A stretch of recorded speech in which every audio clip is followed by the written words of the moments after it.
കൈനകരി രേവമ്മ. അവളെന്റെ നേർക്ക് തൊള്ള തുറന്നപ്പോഴേ ഞാൻ ചുണ്ടാമ്പ് വെച്ച് വിട്ടതാ. അവൾ ആ സ്ഥലം വിൽക്കത്തുമില്ല, അവളുടെ മോളിട്ട് ഗൾഫിൽ പോകത്തുമില്ല. പിന്നെ ഭാവി മരുമകൻ ചക്കാട്ടുതറ ഗോപൻ, ആ ചക്ക നാളെ വീഴും. അവന് ഞാൻ നല്ല ഒന്നാന്തര ജമണ്ടം പണിയൊന്നും കൊടുക്കുന്നുണ്ട്. ഇച്ചിരി കടന്ന കയ്യാ, പക്ഷെ വേറെ ചോയ്സ് ഇല്ലണ്ടായിപ്പോയി. നിന്റെ മനസ്സിലിരിപ്പ് ഞങ്ങളോടും കൂടി പറയേ. അടുത്ത ശനിയാഴ്ച നെഹ്റു ട്രോഫിയും കൊണ്ട് മണിയാൻ വരുമെന്നാ നാട്ടുകാർ പറയുന്നത്. നാട്ടുകാര് ചേറ്റകള് ആരുടെ അവന്മാരൊക്കെ? എടാ, കുരിയച്ചന് മുമ്പ് കൈ നീട്ടത് എത്ര പേരുണ്ടോ അവിടെ? ബോട്ടുകൾ എപ്പി വെച്ച് മണീനെ അനുകൂലിക്കുന്നൊരു കൈ പൊക്കൊന്ന് പറഞ്ഞവനും പൊക്കിയവനൊക്കെ ആ കൈ കൊണ്ട് എന്റെ മുമ്പിൽ ഇറന്നിട്ടുണ്ട്. അത് ശരിയാ. എന്നിട്ട് കാര്യത്തിലെടുത്തപ്പോ കാരയ്ക്ക് കയറ്റി എണ്ണ തേച്ച് മിനിക്ക് ചുണ്ടൻ വെള്ളം മത്സരിക്കാൻ നീറ്റിൽ ഇറങ്ങില്ല.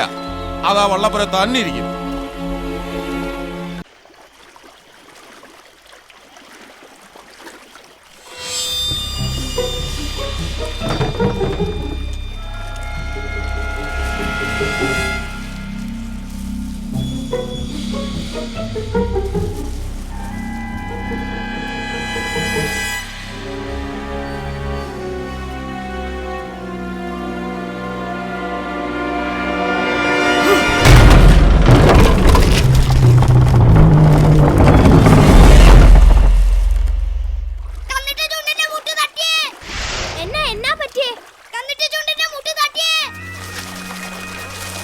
ഒന്ന് മാറിക്കേ. എന്റെ ഈശ്വരൻ, അയ്യോ, നടുപടിച്ചു വീണ വള്ളം ഇനി മത്സരിക്കാൻ കൊള്ളത്തില്ല പ്രസിഡന്റ്. ഇത് മത്സരിക്കാതിരിക്കാൻ വേണ്ടി മുട്ട് തട്ടി കളഞ്ഞതാ. ഒരു സംശയവും കുര്യച്ചൻ തന്നെ. അവനിപ്പോ ഈ കരക്കാരൻ മുഴുവൻ ശത്രുവാ. അവനെ വെച്ചേക്കരുത് പ്രസിഡന്റ്. വാടാ.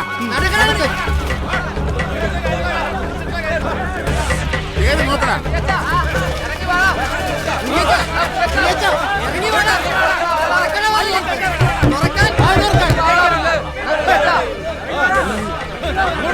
സ്ഥലം വിട്ട് പ്രസിഡന്റ് വരുന്നടാ.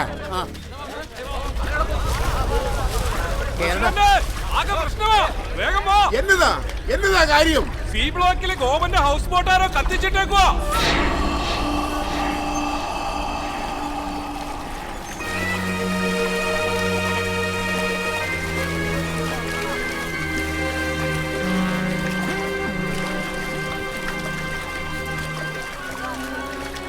എങ്ങനെ സഹിക്കൂടെ ഗോപ? കൊലച്ചത് ചെയ്തു കളഞ്ഞല്ലോ അവൻ. ഇനി നമ്മൾ എങ്ങനെ ജീവിക്കും?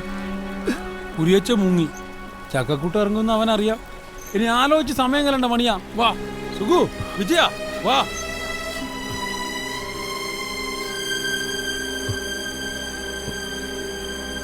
പോലീസിലൊരു പരാതി കൊടുത്താ അവര് വന്ന്. പരാതി കൊടുക്കാൻ നിങ്ങളുടെ ആരുടെ ഉപദേശത്തിന്റെ കാര്യമില്ല. 10-45 ദിവസം നിങ്ങളടക്കം 100 പേര് അധ്വാനിച്ചിട്ട് എന്തായി? കുരിയച്ചൻ ചുണ്ടൻ വെള്ളവും തകർത്ത് കളിയും മുടക്കിയിട്ട് നിങ്ങൾക്കൊന്നും ഒരു ദണ്ണമില്ലല്ലോ. കണ്ടില്ല കേട്ടില്ല എന്ന് പറഞ്ഞു നിൽക്കാൻ നിങ്ങൾക്ക് എളുപ്പമാണ്. പക്ഷെ ഇത്രയും കാലം പട്ടിണിയില്ലാതെ ജീവിച്ചതേ കത്തിക്കെറിഞ്ഞിടക്കുന്ന ഈ ബോട്ട് കൊണ്ടാണെന്നുള്ള കാര്യം മറന്നുപോരുത്.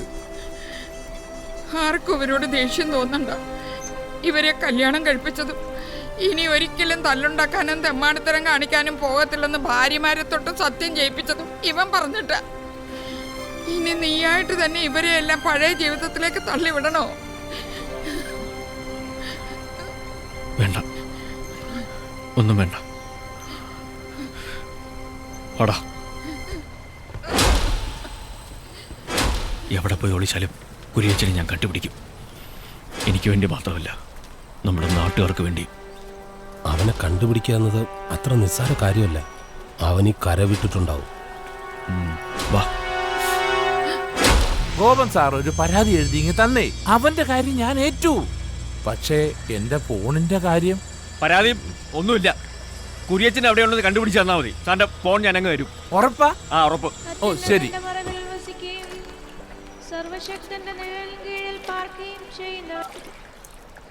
ഹലോ, നീ ആധാരമില്ലാത്ത സ്ഥലത്തിന് കച്ചവടം തുടങ്ങി. ഏത് സ്ഥലം? നിന്റെ നാടക നടിയില്ലേ രേവമ്മ, അവളെ കാണാൻ ഞാൻ പോവാടാ.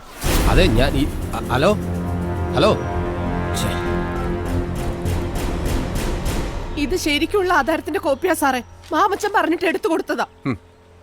ജോലി അഭിനയമായതുകൊണ്ട് ഒട്ടും കുറയ്ക്കണ്ട. തകർത്ത് അഭിനയിച്ചോ. പക്ഷെ ഈ പറയുന്ന സർവേ നമ്പറിൽ ഈ വട്ടക്കായലിന്റെ തെക്ക് കിഴക്ക് ഇങ്ങനെ ഒരു ഭൂമി ഇല്ല. കള്ളപ്പട്ടയം വെച്ച് പറ്റിച്ചതാ അല്ലേ? അയ്യോ സാറേ, മനസ്സവാച അറിയാത്ത കാര്യം പറയരുതെന്ന്. ഞങ്ങൾക്കാരെയും പറ്റിച്ചും കള്ളം പറഞ്ഞു ശീലമില്ല. ഞാനും എന്റെ ഭർത്താവും കൊല്ലങ്ങളോളം ഉറക്കമൊളച്ച് നാടകം കളിച്ച് ഊതി ഒരുക്കി ഉണ്ടാക്കിയ മണ്ണായത്. ഇവളെവിടെങ്കിലും പോയി രക്ഷപ്പെടട്ടെ എന്ന് കരുതിയ ഞാൻ. നിങ്ങൾ പറയുന്ന സത്യമാണെങ്കിൽ നിങ്ങളെ ഭർത്താവ് ചതിയിൽപ്പെട്ടതാ. ഇത് സർക്കാരിന്റെ പുറമ്പോക്ക് ഭൂമിയാ. വില്ലേജ് ഓഫീസിൽ കാശ് കൊടുത്ത് ഇല്ലാത്തൊരു സർവേ നമ്പർ ഉണ്ടാക്കിയ കള്ളാധാരായത്. ഇത് വെച്ച് ഈ ഭൂമി വിൽക്കാൻ പറ്റത്തില്ല. കൈവശാവകാശം കിട്ടാനുള്ള അത്രയും കാലം നിങ്ങൾ ഇവിടെ താമസിച്ചിട്ടുമില്ല. എപ്പോ വേണമെങ്കിലും സർക്കാരിനെ നിങ്ങൾ ഒഴിപ്പിക്കും.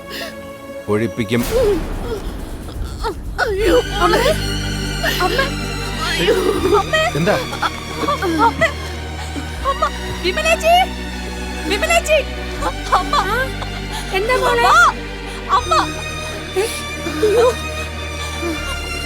പിടിക്ക്, ഹോസ്പിറ്റലിൽ കൊണ്ടുപോകാം.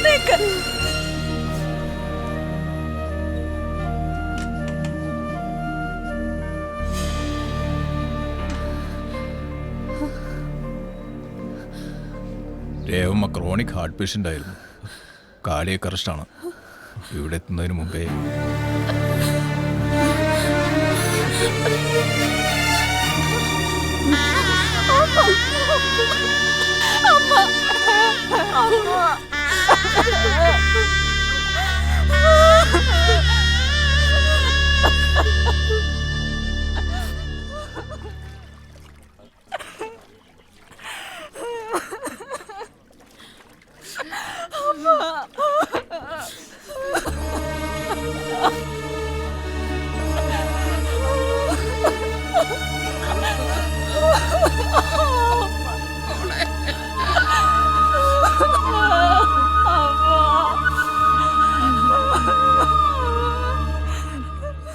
കുരിയച്ചൻ്റെ പരിപാടി ഇത് വിൽപ്പിക്കാതിരിക്കാൻ തന്നെയായിരുന്നു.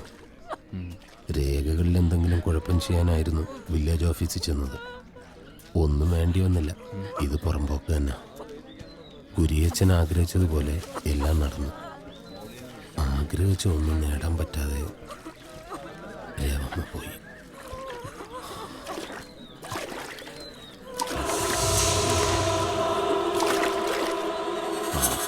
പ്രസിഡന്റ് വിറക് എത്തിയിട്ടുണ്ട്. സുശീല, ആ തെക്കുവശം ഒന്ന് വൃത്തിയാക്കി എളുപ്പം.